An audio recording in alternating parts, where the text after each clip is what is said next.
चलिए good morning. तो lecture 2 start करते हैं, building materials and construction practices या फिर materials testing and construction practices.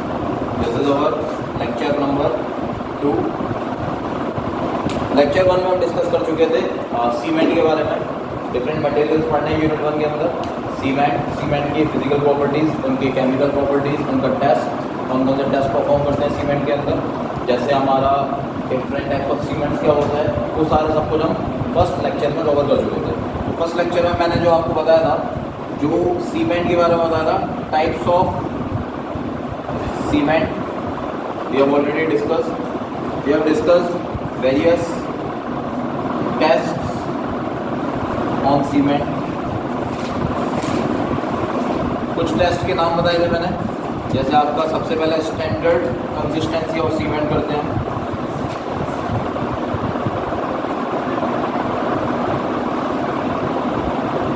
Of cement, standard consistency of cement हम जो टेस्ट करते हैं वो करते हैं with the help of wicket apparatus. कौन सा एपरेटस? Wicket apparatus. क्या नाम है एपरेटस का बेटा? Wicket apparatus. विकेट एपरेटस में क्या होता है? विकेट एपरेटस में एक विकेट मोल्ड होता है। मोल्ड की जो हाइट होती है 40 mm की होती है, ठीक है। 80 mm का डायमीटर होता है। उसमें हम क्या करते हैं कि standard consistency of cement check करना है। कंसिस्टेंसी का मतलब क्या होता है? कंसिस्टेंसी का मतलब है कि सीमेंट हमारा पानी डालने पे जो उसका विकेट का जो प्लंजर है वो कितना पेनिट्रेट होके एक पर्टिकुलर लेवल तक जाता है, जो कि IS कोड रेफर करता है। मतलब अगर आपका 40 mm का मोल्ड है तो जो IS कोड रेफर करता है कि इसमें सीमेंट भरा हुआ है और मतलब मोर्टार है, सीमेंट प्लस वाटर है इसके अंदर, ठीक है। तो सीमेंट और वाटर मतलब उसके अंदर जो है ये कितना पेनिट्रेट होके जाए कि वो पर्टिकुलर परसेंटेज पानी का कंसिस्टेंसी कहलाए। तो वो कहता है कि टॉप से अगर 33 to 35 mm पेनिट्रेट हो रहा है विकेट प्लंजर, यहाँ से हम विकेट प्लंजर को इंसर्ट करेंगे और परसेंटेज पी को हम वेरी कराएंगे। पी वेरी कैसे कराएंगे? जैसे हमने पहले पानी डाला, मान लो 26% of the weight of the cement, ठीक है। हमने चेक करा सीमेंट पेस्ट में 26% पानी मिलाया और हमने देखा विकेट प्लंजर पेनिट्रेट हो रहा है क्या। इस केस में मान लो पेनिट्रेशन हमारे को अचीव कहाँ तक करना है? 33 to 35 mm का पेनिट्रेट, मतलब यहाँ तक ये जो विकेट प्लंजर है वो यहाँ तक आ जाना चाहिए। उस पर्टिकुलर परसेंटेज पी को हम बोलते हैं स्टैंडर्ड कंसिस्टेंसी ऑफ सीमेंट, ठीक है। अब मान लो परसेंटेज पी हमने डाला 26%। 26% पे हमारा विकेट एपरेटस का जो विकेट प्लंजर है वो यहाँ तक आया, मतलब हमारा 20 mm तक ही रह गया। तो हमारा 26% तो हमारी स्टैंडर्ड कंसिस्टेंसी नहीं होगी, ठीक है। फिर हम क्या करेंगे? दूसरा ट्राई करेंगे। हम क्या करेंगे? पानी के कंजम्पशन को बढ़ा देंगे, 26 को 28% पे लेके जाएंगे। अब 28% पे हम क्या करेंगे? चेक करेंगे कि जो हमारा विकेट प्लंजर है वो पेनिट्रेट होके 33 to 35 mm डेप्थ पे टॉप से आ रहा है, नहीं आ रहा? क्लियर है? तो हमने देखा ये मोल्ड था हमारा, मोल्ड के अंदर अचीव करनी है हमारे को यहाँ तक डेप्थ। ये है आपका 33 to 35 mm फ्रॉम कहाँ से? टॉप से। और नीचे से कितना रह जाएगा ये? 5 to 7 mm, 5 to 7 mm from bottom. Total height कितनी बताई थी मैंने मोल्ड की? कितनी बताई थी बेटा? 40 mm। 40 mm है, ऊपर से कितना होगा? 33 to 35 mm, टॉप से बॉटम से कितना रह जाएगा? 5 से 7 mm। क्लियर है? तो अगर 5 से 7 mm बॉटम पे विकेट प्लंजर अचीव हो जाता है, वही आपकी स्टैंडर्ड कंसिस्टेंसी सीमेंट की होगी। या फिर कह लो दूसरा, टॉप से 33 to 35 mm wicket plunger insert होता है सीमेंट में, तो हमारे को कह सकते हैं this is the standard consistency of cement. अब चेंज किसको करना है हमारे को? परसेंटेज पी को। ट्रायल है, 26% पानी मिलाया, नहीं मिली हमारे को टैप। 28% करा, नहीं मिली टैप। 30% करा, नहीं मिली। 32% करा, नहीं मिली। 34% करा, नहीं मिली, मिल गई आपको। तो 34 या 32% का आपको स्टैंडर्ड कंसिस्टेंसी ऑफ सीमेंट देखने को मिल जाती है लैब एक्सपेरिमेंट। जब आप लैब्स में परफॉर्म करोगे टेस्ट, तो वहाँ पे आप देखोगे कि जो जो हमारी सबसे फर्स्ट टेस्ट करते हैं सीमेंट में, वो करते हैं स्टैंडर्ड कंसिस्टेंसी ऑफ सीमेंट। तो कंसिस्टेंसी ऑफ सीमेंट का मतलब है कि सीमेंट कितना फाइन है, कि वो कितना वर्केबल है। कंसिस्टेंसी मतलब सीमेंट में हमने पानी मिलाया तो पेस्ट कितना फ्लोएबल है, कितना उसकी वर्केबिलिटी कितनी अच्छी है या नहीं है। और पानी इस डालने पे, इसको हम कंक्रीट में आफ्टर डालेंगे, सीमेंट मोटार हो तो वो काम अच्छी तरह करेगा नहीं करेगा। तो कंसिस्टेंसी इसलिए इम्पोर्टेंट है। डिग्री ऑफ फर्मनेस और डिग्री ऑफ सॉफ्टनेस बोलते हैं कंसिस्टेंसी। डिग्री ऑफ फर्मनेस कितना हार्ड है सीमेंट या फिर कितना सॉफ्ट है, डिग्री ऑफ सॉफ्टनेस वो बताता है स्टैंडर्ड कंसिस्टेंसी ऑफ सीमेंट। इसको हम किस एपरेटस से चेक करते हैं? विकेट एपरेटस से। विकेट एपरेटस में विकेट मोल्ड होता है। क्या क्या होता है? विकेट मोल्ड होता है जो हमने देख लिया, विकेट मोल्ड। एक होता है विकेट प्लंजर, जो प्लंजर को हम क्या करते हैं? इंसर्ट करते हैं, ठीक है। Wicket mould, wicket plunger. और परसेंटेज पी जो होता है पानी की मात्रा सीमेंट पेस्ट में हम मिलाते हैं, सीमेंट में हम इंसर्ट करते हैं। और कब तक करते हैं? जब तक हमारा 33 to 35 mm from the top of the mould depth achieve नहीं हो जाता, तब तक हम पानी बढ़ाते हैं। इजी टेस्ट है, लैब में परफॉर्म कर सकते हो, ठीक है। हम सीमेंट का यहाँ से हमारे को स्टैंडर्ड कंसिस्टेंसी सीमेंट की मिल जाती है। सेम सेकंड टेस्ट है हमारा initial setting time of cement और final setting time of cement. वो भी हम किसी विकेट मोल्ड में करते हैं, विकेट एपरेटस में करते हैं।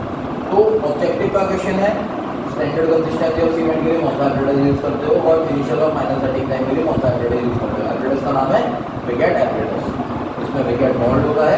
अब इनिशियल सेटिंग टाइम में और फाइनल सेटिंग टाइम में एपरेटस विकेट एपरेटस यूज होता है। बट जो आपका निडल लगा होता है ना, जो वहाँ पे प्लंजर था हमारे यहाँ पे इंसर्ट करा था, यहाँ प्लंजर हटके वहाँ पे क्या हो जाता है? विकेट निडल लग जाती है, निडल लग जाती है। अब इनिशियल सेटिंग टाइम में निडल का डायमेंशन कुछ कम है और फाइनल सेटिंग टाइम में कुछ अलग है, डायमीटर, ठीक है। क्लियर है? बस डायमीटर ऑफ निडल चेंज होना है इनिशियल सेटिंग टाइम और फाइनल सेटिंग टाइम में, और विकेट एपरेटस पीछे, और थोड़ा प्रोसीजर पीछे जोड़ो। स्टैंडर्ड कंसिस्टेंसी के लिए तो आपने डेप्थ अचीव करी थी, वहाँ पे आप इनिशियल सेटिंग टाइम और फाइनल सेटिंग टाइम में क्या करोगे? इनिशियल सेटिंग टाइम कोई 33 to 35 mm तक अचीव होना चाहिए, और हमारी जो एक निडल पेनिट्रेट कराएंगे उसके अंदर। तो टाइम नोट कर लेंगे, जैसे हमने पेस्ट बनाया, पेस्ट जैसे बनाया और पेनिट्रेट कराना स्टार्ट कर दिया। क्लियर है? तो जब सीमेंट पेस्ट, अब जो स्टैंडर्ड कंसिस्टेंसी ऑफ वाटर कौन सा लेंगे? जो इनिशियल सेट, इससे हमने जो निकाला था स्टैंडर्ड कंसिस्टेंसी ऑफ सीमेंट से जो पानी की मात्रा ली है, मान लो 32% पे हमारा स्टैंडर्ड कंसिस्टेंसी अचीव हो रहा है। अब उस 32% को पेस्ट बनाएंगे इनिशियल सेटिंग टाइम के लिए, क्योंकि तो उस पर हमारी कंसिस्टेंसी अचीव हुई थी ना, तो उस 32% को इनिशियल सेटिंग टाइम का पेस्ट बनाएंगे, क्लियर, और निडल से पेनिट्रेट कराना चालू करेंगे। ऑर्डिनरी पोर्टलैंड सीमेंट का इनिशियल सेटिंग टाइम जो मिनिमम होता है वो कितना होता है? कितना भी हो सकता है, ठीक है। जो इनिशियल सेटिंग टाइम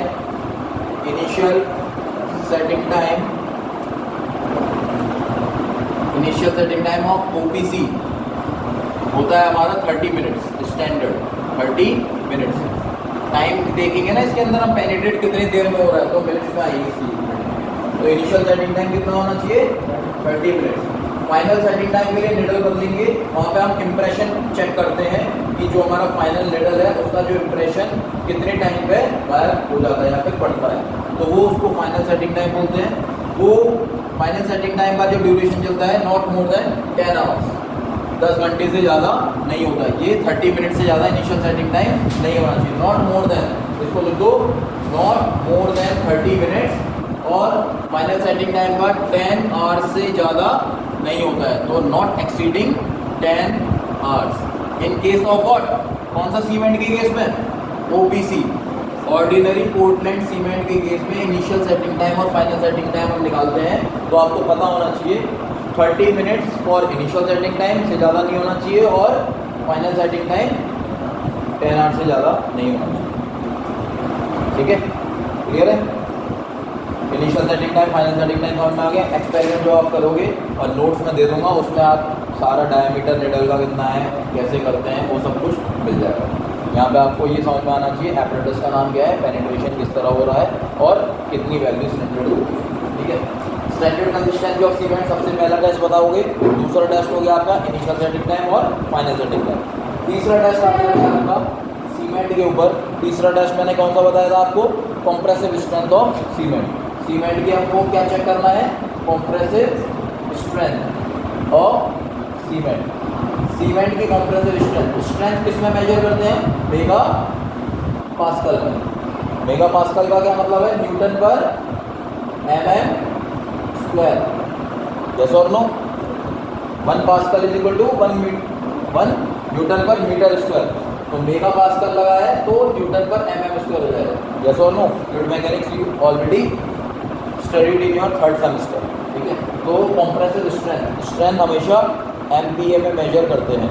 अब स्ट्रेंथ, कंप्रेसिव स्ट्रेंथ मेजर करते हैं हम 3 डेज में, 7 डेज में, 14 डेज में, 28 डेज में। ठीक है, तो 3 डेज क्योरिंग करते हैं। आप लोगों ने क्योरिंग वर्ड सुना होगा कभी, क्यूब्स को क्योर करते हैं। तो कंक्रीट के क्यूब्स को क्योर करते हैं। सेम हमारे को सीमेंट का स्ट्रेंथ चेक करनी है, तो यहाँ पे सीमेंट का क्यूब बनाते हैं। सीमेंट का क्यूब का साइज कंक्रीट के क्यूब के साइज से छोटा होता है। जैसा और नो, क्लियर है।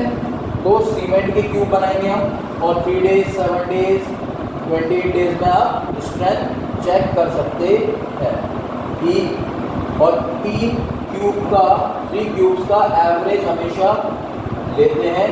हमेशा किसी भी टेस्ट को करना है आपको, क्योंकि वेरिएशंस आते हैं। कभी एक क्यूब की स्ट्रेंथ के रिजल्ट के बेसिस पे एक क्यूब का आप रिपोर्ट करोगे, वो गलत है। तो आपको हमेशा क्या करना होगा, सेम मिक्स का 3 तरह के क्यूब बनाओगे जिसमें सेम प्रपोर्शन डाला होगा।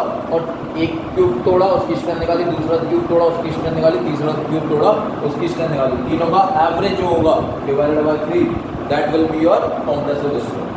ठीक है, 3 डेज, 7 डेज और 14 डेज, 28 डेज का क्या मतलब होता है, क्योरिंग का। कि हम क्यूब बनाया, क्यूब पेस्ट होगा, पहला वर्केबल स्टेट में होगा। जब हम सीमेंट मोर्टार बनाएंगे, सीमेंट मोर्टार में क्या होता है, सीमेंट होता है और फाइन एग्रीगेट होता है। फाइन एग्रीगेट मतलब सैंड और पानी मिलाते हैं, बस पानी, सीमेंट और फाइन एग्रीगेट, उसका मिक्सचर बनाते हैं और मोर्टार बन जाता है, जिसको हम बोलते हैं मोर्टार। उसको हम क्यूब में डाल देते हैं। ठीक है, 70.6 mm का जो आपका क्यूब होता है। ठीक है, 7.06 सेंटीमीटर स्क्वायर का जो उसका एरिया होता है, 7.06 सेंटीमीटर स्क्वायर या फिर 70.6 mm। ठीक है, का क्यूब होता है। उसमें हम पेस्ट डाल देते हैं और उसको 24 आवर्स के लिए ड्राई कर देते हैं। सूख जाता है तो डिमोल्ड कर देते हैं, क्यूब निकल जाता है। डिमोल्ड मतलब क्यूब मोल्ड के अंदर से हटा देते हैं। जैसे वो क्यूब आ जाता है उसको हम 3 दिन के लिए पानी में डालते हैं। 3 दिन बाद उसको सुखाते हैं, फिर उसकी कंप्रेसिव स्ट्रेंथ में चेक करते हैं स्ट्रेंथ। सेम 7वें दिन, 7 दिन तक पानी में डाला है वही वाला क्यूब, 7वें दिन चेक कर लेंगे। सेम उसी क्यूब को क्योरिंग से टैंक से निकालेंगे और 28वें दिन चेक कर लेंगे। तो this is the standard process for compressive strength of cement. Cement की कंप्रेसिव स्ट्रेंथ भी ऐसे चेक करते हैं और कंक्रीट की कंप्रेसिव स्ट्रेंथ भी ऐसे चेक करते हैं, बट मोल्ड का साइज अलग हो जाता है। वहाँ पे हम 150 mm by 150 mm by 150 mm के स्टैंडर्ड क्यूब्स यूज़ करते हैं। सीमेंट का क्यूब 70.6 mm का होता है। 3 डेज, 7 डेज, 14 डेज, 28 डेज पे चेक करते हैं। अब 28 डेज ही हमारा स्टैंडर्ड है, जिसमें हमारे को स्ट्रेंथ जो अचीव होती है, जो भी पर्टिकुलर ग्रेड ऑफ कंक्रीट आप बना रहे हो या फिर पर्टिकुलर ग्रेड ऑफ सीमेंट के लिए चेक कर रहे हो, वहाँ पे हमारा 99 to 100% या फिर 98 to 99% स्ट्रेंथ अचीव होती है 28 डेज में। 7 डेज में स्ट्रेंथ, फुल स्ट्रेंथ नहीं मिलेगी जो भी मिक्स आपने बनाया। 14 डेज में वो स्ट्रेंथ नहीं मिलेगी आपको। कहाँ पे मिलेगी, 28 डेज में। तो इसलिए जब भी क्यूरिंग करते हैं, अगर you go for cement curing और सीमेंट टेस्टिंग और concrete testing, you always check your compressive strength after 28 days of curing. 28 days की क्योर कर लोगे पानी के अंदर, तब स्ट्रेंथ चेक करोगे तो 98-99% आपको स्ट्रेंथ मिलेगी। मान लीजिए सीमेंट की स्ट्रेंथ चेक करनी है हमारे को, तो सीमेंट की स्ट्रेंथ कैसे चेक करते हो आप, क्यूब से 70.6 mm के। अब उसमें हमारे को अगर ग्रेड ऑफ सीमेंट होते हैं, OPC 33 grade of cement, OPC 43 grade of cement, OPC 53 grade of cement. तो जो OPC 43, 33 और 53 है, 53, 43, 33 क्या शो कर रहा है, उसकी कॉम्प्रेसिव स्ट्रेंथ क्या शो कर रहा है, कॉम्प्रेसिव स्ट्रेंथ। तो ग्रेड्स ऑफ सीमेंट आपको पता होना चाहिए। What are the grades of cement? तीन ग्रेड्स हमारे OPC 33, OPC 43 and OPC 53. What does this number signifies? 33, 30, 43, 53. This number signifies your compressive strength at 28 days of curing. 28 days curing करने के बाद कंप्रेसिव स्ट्रेंथ टेस्ट करोगे। ये किस मशीन के अंदर करते हैं?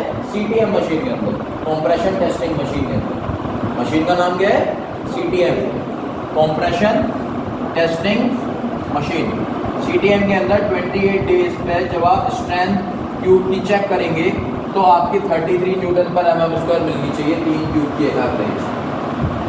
28 डेज पे जब OPC 43 के लिए चेक करोगे तो स्ट्रेंथ कितनी मिलनी चाहिए? 43 Newton per mm square. Same CTM machine में सीमेंट के लिए OPC 53 के लिए चेक करोगे तो कितनी स्ट्रेंथ मिलनी चाहिए? 53 Newton per mm square. Clear है? तो ये 33, 43, 53 अगर आप OPC 33 तो यूज़ ही नहीं करते हम, ऑब्सोल्यूट है, बहुत कम स्ट्रेंथ, कोई नहीं है, absolute not using nowadays. OPC 43 building construction में हम यूज़ करते हैं, जो कि गवर्नमेंट प्रोजेक्ट्स होते हैं उसमें OPC इजीली अवेलेबल हो जाता है तो वहाँ पे हम यूज़ करते हैं। प्राइवेट बिल्डर्स OPC यूज़ नहीं करते हैं, वो क्या करते हैं? PPC यूज़ करते हैं, पोर्टलैंड पोज़ोलाना सीमेंट, जिसके अंदर pozzolana in the form of fly ash पड़ा होता है। फ्लाई ऐश क्या होता है? थर्मल पावर प्लांट का वेस्ट होता है, तो उसका यूटिलाइजेशन कंक्रीट इंडस्ट्री में हो रहा है, जिससे कि फ्लाई ऐश वेस्ट है, उसको डंप करना काफ़ी कॉस्टिंग लगेगा, तो उसको हम यूज़ कर लेते हैं कंक्रीट में, just because to reduce our cost को हम रिड्यूस करते हैं। वेस्ट को हम अगर कंक्रीट मटेरियल में यूज़ कर रहे हैं तो सीमेंट का कंजम्पशन हम कम कर रहे हैं। सीमेंट का कंजम्पशन कम कर रहे हैं तो हम अपने एनवायरनमेंट को ग्लोबली वाइब्रेंट बना रहे हैं, ग्लोबली इकोनॉमिक बना रहे हैं, एनवायरनमेंट को सस्टेनेबल बना रहे हैं। सस्टेनेबिलिटी का क्या मतलब होता है कि द मटेरियल्स, नेचुरल मटेरियल्स और the materials which we are using nowadays can be served, can be saved for our future generation too. हमारे फ्यूचर जनरेशन के लिए भी वो मटेरियल पर्याप्त मात्रा में होना चाहिए, तो उसको हमारे को वेस्ट नहीं करना है, उस नेचुरल रिसोर्सेज को कम करना है, तो हमारे को क्या करना पड़ेगा? हमारे को अल्टरनेटिव मटेरियल्स की तरफ जाना पड़ेगा, जिससे कि हमारे जो कन्वेंशनल मटेरियल्स हैं, जो हम जैसे सीमेंट बना रहे हैं, उस सीमेंट के कंजम्पशन को कम करें और कार्बन फुटप्रिंट्स जो एमिट होता है सीमेंट की कंजम्पशन में। सीमेंट जब हम बनाते हैं तो सीमेंट का मैन्युफैक्चर करते हैं ना, ड्राई प्रोसेस और वेट प्रोसेस से, तो काफ़ी ज़्यादा मात्रा में क्या निकलता है? कार्बन। कार्बन हमारे ग्लोबली एनवायरनमेंट के लिए हानिकारक है। कार्बन फुटप्रिंट्स की वजह से समुद्री स्तर लेवल बढ़ जाता है, ओशियन का लेवल बढ़ेगा। क्यों बढ़ता है? क्योंकि ग्लेशियर्स मेल्ट होने लगते हैं। ग्लेशियर्स मेल्ट होते हैं तो पानी का लेवल बढ़ेगा। ग्लेशियर्स मेल्ट होने से और क्या प्रॉब्लम है? पूरे वर्ल्ड में 97.5% पानी अवेलेबल है सॉल्टी वाटर, 2.5% वाटर है फ्रेश वाटर। 2.5% में से भी कहाँ फ्रेश वाटर है? इन the form of glaciers. Glaciers में भी वो फ्रेश वाटर ही अवेलेबल है। अगर ग्लेशियर्स में से फ्रेश वाटर मेल्ट होना स्टार्ट हो जाएगा तो हम पानी क्या पिएंगे? क्या पानी पिएंगे? तो इसलिए कार्बन डाइऑक्साइड का एमिशन हमारे ग्लोबल एनवायरनमेंट में कम होना चाहिए। ग्लोबल एनवायरनमेंट में कार्बन डाइऑक्साइड का एमिशन जब कम होगा तो क्या होगा? फ्रेश वाटर सस्टेन रहेगा। फ्रेश वाटर सस्टेन रहेगा तो हमारे को सॉल्टी वाटर की तरफ नहीं जाना पड़ेगा। सॉल्टी वाटर की तरफ अगर आप जाते हो ना तो उसको ट्रीट करने में इतना पैसा लग जाएगा कि हम पी नहीं पाएंगे पानी, समझ रहे हो? तो this is the whole process of natural cycle. किस तरह हमारा एनवायरनमेंट, जो हम बात करते हैं सस्टेनेबिलिटी की, हम सस्टेनेबल गोल्स की बात करते हैं, हम बात करते हैं इकोलॉजिकल इम्बैलेंस हो रहा है पूरा, तो इकोलॉजिकली बैलेंस कैसे बनाना है पूरे वर्ल्ड को, हम इंडस्ट्री से ही बात करते हैं। हम सीमेंट के स्तर को कम करते ही बात करते हैं। सीमेंट का कंजम्पशन कम करेंगे, CO2 एमिशन कम होगा। CO2 एमिशन कम हो रहा है तो हमारा एनवायरनमेंट सस्टेनेबल रहेगा। CO2 एमिशन कम करने का रीज़न आपको पता पड़ गया क्यों कर रहे हैं। अब CO2 एमिशन कम कैसे करेंगे? सीमेंट का कंजम्पशन कम करके। सीमेंट को रिप्लेस कौन कर रहा है? फ्लाई ऐश। फ्लाई ऐश में ऐसा क्या है जो कि सीमेंट को रिप्लेस कर रहा है? फ्लाई ऐश के अंदर सीमेंट जैसी सीमेंटिशियस प्रॉपर्टीज है, एडेसिव एंड कोहेसिव प्रॉपर्टीज है, पोज़ोलानिक मटेरियल्स बोलते हैं। पोज़ोलानिक मटेरियल्स का काम है सीमेंट की प्रॉपर्टी जैसा बिहेव करना। जब हम पानी मिलाते हैं सीमेंट फ्लाई ऐश के अंदर तो वो हार्ड कंपाउंड जो हमारा सीमेंट जैसे पर्पस फुलफिल करता है, सीमेंट क्या करता है? Cement is a binding material which is having a adhesive and cohesive properties which binds together different ingredients together. Cement जो कंक्रीट होता है, कंक्रीट में सीमेंट डलता है, फाइन एग्रीगेट डलता है, कोर्स एग्रीगेट डलता है, वाटर डलता है, एडमिक्सचर डलता है। तो सीमेंट का काम क्या है? सारे अलग अलग जो फाइन एग्रीगेट, कोर्स एग्रीगेट को एक साथ क्लब करके रखना, बांधे रखना, ज्वाइन करके। तो cement is a binding material की तरह काम करता है। तो फ्लाई ऐश में भी पानी मिलाते हैं तो पोज़ोलैनिक रिएक्शंस एक्ट होती हैं और सीमेंट के जैसे वो काम करता है। तो that's why we are using nowadays PPC not OPC. PPC में पोर्टलैंड पोज़ोलाना सीमेंट होता है, तो पोर्टलैंड पोज़ोलाना सीमेंट के अंदर फ्लाई ऐश की मात्रा 70% समथिंग होती है और सीमेंट की मात्रा 30% होती है। तो सीमेंट देख रहे हो आपने कितना रिड्यूस कर दिया? यस और नो? सीमेंट कम कर रहे हो, फ्लाई ऐश को यूज कर रहे हो, एनवायरनमेंट को सस्टेनेबल बना रहे हो, काम फुलफिल वही होगा। यस और नो? एग्री और नॉट? तो पीपीसी मार्केट में अवेलेबल है। पीपीसी का कोई ग्रेड नहीं होता है डिफाइन, ओपीसी में ग्रेड होते हैं हमारे, ओपीसी 43, 53 और 33। तो ओपीसी 53 न्यूटन पर एमएम स्क्वायर, 53 न्यूटन पर एमएम स्क्वायर मतलब जो सीमेंट हम यूज करेंगे वो काफ़ी ज़्यादा स्ट्रेंथ उसकी अच्छी है। 53 न्यूटन पर एमएम स्क्वायर स्ट्रेंथ आ रही है, इसका मतलब स्ट्रेंथ उसकी काफ़ी अच्छी है। तो वो कंक्रीट जब हमारे को नॉर्मल कंक्रीट नहीं बनाना होता, अपार्ट फ्रॉम नॉर्मल कंक्रीट, हम जब हाई स्ट्रेंथ कंक्रीट की बात करते हैं, हाई स्ट्रेंथ कंक्रीट जब हम बनाते हैं तब हमारा ओपीसी 53 ग्रेड ऑफ सीमेंट हम यूज़ करते हैं, क्योंकि सीमेंट की स्ट्रेंथ अच्छी है पहले से ही। कंक्रीट जो बनाना है वो काफ़ी मदद हो जाएगी, क्योंकि उसको हमारे को स्ट्रेंथ अच्छी पहुंचानी है। हाई स्ट्रेंथ कंक्रीट वो स्ट्रेंथ कंक्रीट होती है जिसमें हमारी स्ट्रेंथ नॉर्मल 60 न्यूटन पर एमएम स्क्वायर से बियॉन्ड आती है। That is known as your high strength concrete. तो high strength concrete can be designed as IS 10262/2019 which is use for mix design of high strength concrete. ठीक है, normal दो तरह के कंक्रीट होते हैं, नॉमिनल मिक्स और डिजाइन मिक्स। नॉमिनल मिक्स वो मिक्स होते हैं जो कि हमारे को पता होता है कि सीमेंट, फाइन एग्रीगेट और कोर्स एग्रीगेट को इन प्रोपोर्शंस के अंदर मैं मिलाऊंगा तो मेरा M15 grade of concrete prepare हो जाएगा। सेम विद नॉमिनल मिक्स वो मिक्स होते हैं कि मैं cement, fine aggregate, coarse aggregate को इन प्रोपोर्शन में मिलाऊंगा तो मेरा M20 ग्रेड ऑफ कंक्रीट बन जाएगा। M25 ग्रेड ऑफ कंक्रीट भी आपका नॉमिनल मिक्स ही है, क्योंकि उसका जो प्रोपोर्शन होता है वो भी सीमेंट, फाइन एग्रीगेट और कोर्स एग्रीगेट का प्रोपोर्शन में 1:2 के प्रोपोर्शन में मिलाऊंगा तो मेरा M25 ग्रेड ऑफ कंक्रीट बन जाएगा। अब नॉमिनल मिक्स हो गया जिसका प्रोपोर्शन आपको पहले से ही पता होता है, जैसे M15 का प्रोपोर्शन होता है 1:2:4, M20 का प्रोपोर्शन होता है 1:1.5:3, M25 का प्रोपोर्शन होता है 1:1:2। ये प्रोपोर्शन पहले से मुझे पता है, तो these proportion are known as your nominal mix.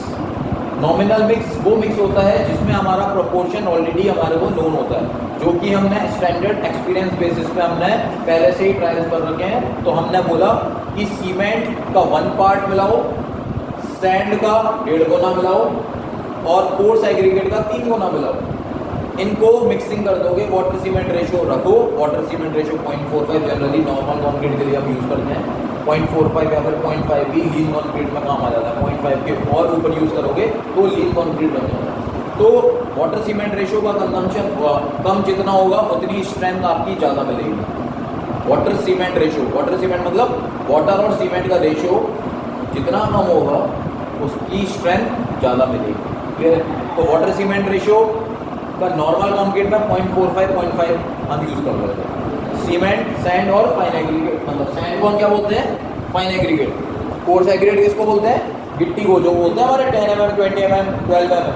तो मैं अगर बात करता हूँ सीमेंट और fine aggregate and coarse aggregate, ठीक है, अगर मैं यहाँ पे बोल देता हूँ M15, यहाँ पे मैं बोल देता हूँ M20, यहाँ पे बोल देता हूँ M25, ठीक है। If this is a proportional for M20, M15 के लिए प्रोपोर्शन मैंने बोला था 1:2:4। अगर 1, 2, 4 के प्रोपोर्शन में आप मिला दोगे तो आपका M15 grade of concrete prepare हो जाएगा। 1:1.5:3 के प्रोपोर्शन में मिला दोगे तो M20 grade of concrete prepare हो जाएगा। 1:1:2 के प्रोपोर्शन में मिला दोगे तो आपका M25 ग्रेड ऑफ कंक्रीट बन जाएगा। What are all these? These are your nominal mix. इनको हम क्या बोलते हैं? Nominal mix. These are nominal mix जिनका प्रोपोर्शन हमारे को ऑलरेडी पता होता है। अब M25 के ऊपर M35 का प्रोपोर्शन हमारे को नहीं पता पड़ता, हमारे को उनकी स्पेसिफिकेशन प्रॉपर्टी को डिजाइन करना होता है कि मुझे 33 न्यूटन पर mm² का कंक्रीट बनाना है, तो मुझे क्या करना पड़ेगा, उन मटेरियल्स को एवेल्युएट करना पड़ेगा, इन मटेरियल्स की प्रॉपर्टीज को देखना पड़ेगा और इस तरह टारगेट मीन स्ट्रेंथ अचीव करानी पड़ेगी कि मेरा M35 ग्रेड ऑफ कंक्रीट बच जाए। उन मिक्स को हम क्या बोलते हैं, डिजाइन मिक्स। उनको क्या बोलते हैं, M25 से ऊपर वाले जो मिक्स होते हैं उनको हम बोलते हैं डिजाइन मिक्स। क्लियर, यस और no? Nominal mix, design mix. Design mix में हमारे को खुद डिजाइन करना पड़ता है। ये क्या डिजाइन करना पड़ता है कि सीमेंट की क्वांटिटी कितनी होनी चाहिए, फाइन एग्रीगेट की क्वांटिटी कितनी होनी चाहिए और कोर्स एग्रीगेट की कितनी होनी चाहिए। This is the basic which I am telling you now, जो मैं आपको बता रहा हूँ ना, this is the very basic. अगर ये सारी चीज़ें नहीं पता, केजी पर मीटर क्यूब में निकालते हैं हम जब भी कंक्रीट की क्वांटिटी निकालते हैं, किस में निकालते हैं, केजी पर मीटर क्यूब के अंदर, KG per metre cube. 1 metre cube, 1 metre cube, 1 metre cube, 1 metre cube का कंक्रीट भरेंगे तब जो क्वांटिटी डलेगी वो आपकी होगी इतनी। अब आपको 3 क्यूब के लिए बनाना है तो आप बना सकते हो, एक स्टैंडर्ड है पर मीटर क्यूब आपने बना दिया केजी में। क्लियर है? अब आप M35 के लिए डिज़ाइन करोगे, 340 के लिए कर सकते हो। मैं बात कर रहा था जो हाई स्ट्रेंथ कंक्रीट होती है वहाँ पे हम वाटर सीमेंट रेशियो कम रखते हैं जिससे कि स्ट्रेंथ हमारी ज़्यादा मिले। अब वाटर सीमेंट रेशियो कम होगा तो मिक्स हमारा वर्केबल होगा या नहीं होगा भाई? अगर वाटर सीमेंट रेशियो, वाटर की क्वांटिटी कंक्रीट मिक्स में कम है तो सीमेंट हमारा फ्लोएबल होगा क्या, मूव करेगा नहीं करेगा, गाढ़ा होगा ना, हार्ड होगा ना। तो भाई हमारे को फ्लोएबल कंक्रीट भी बनाना है, हमारी स्लम्प की वैल्यू इतनी होनी चाहिए कि जब हम छत पे पंप करें क्रीमी पाइप से तो पंप हो जाए। भाई कंक्रीट देगा जब बहता हुआ कैसे है, बिल्कुल मस्त तरीके से जाता है ना। तो फ्लोएबल कंक्रीट होना चाहिए, मतलब पंपेबल कंक्रीट होना चाहिए। तो इसका स्लम्प जो आता है 125 mm होना चाहिए एटलीस्ट। तो वाटर सीमेंट रेशियो कम करोगे तो क्या करना पड़ेगा, पानी की मात्रा कम होगी, पानी की मात्रा कम होगी तो कंक्रीट हमारा वर्केबल नहीं होगा। तो वाटर सीमेंट रेशियो जब कम होता है तो हम केमिकल एडमिक्सचर्स का यूज़ करते हैं। केमिकल एडमिक्सचर्स क्या काम करता है, सीमेंट को फ्लोएबल बना देता है without disturbing its strength. Chemical admixtures PCE based हो गए हैं, पॉलीकार्बोक्सिलेट ईथर बेस्ड, जो कि स्ट्रेंथ से कॉम्प्रोमाइज़ नहीं करता है और वाटर सीमेंट रेशियो हम कम रखते हैं और स्ट्रेंथ में भी बरकरार रहती है और वो हमारा यूज़ करते हैं हाई स्ट्रेंथ कंक्रीट के अंदर। ठीक है, नॉर्मल स्ट्रेंथ कंक्रीट के लिए मैंने बताया 0.45 वाटर सीमेंट रेशियो यूज करते हैं। Water divided by cement is equal to 0.45। Water cement ratio का क्या मतलब है, ये 0.45 या फिर वाटर सीमेंट रेशियो मतलब रेशियो है 0.5 बोल रहा हूँ मैं नॉर्मल कंक्रीट में। तो वाटर की क्वांटिटी अगर मुझे पता है, ठीक है, इससे निकाल दोगे ना, इससे यहाँ से चला जाएगा। ठीक है, तो यहाँ से हमारा कंक्रीट का बेसिक पार्ट हुआ, सीमेंट का बेसिक पार्ट बहुत सारा खत्म कराया मैंने और मिक्स के बारे में बता दिया, ग्रेड ऑफ सीमेंट के बारे में बता दिया। ग्रेड ऑफ सीमेंट में 53, 43 करने मतलब होता है, ये बता पड़ गया। क्लियर है? क्लियर है? तो आज के लिए काफ़ी है, नेक्स्ट लेक्चर 3 स्टार्ट करेंगे और दूसरे मटेरियल्स। ठीक है, थैंक यू सो मच।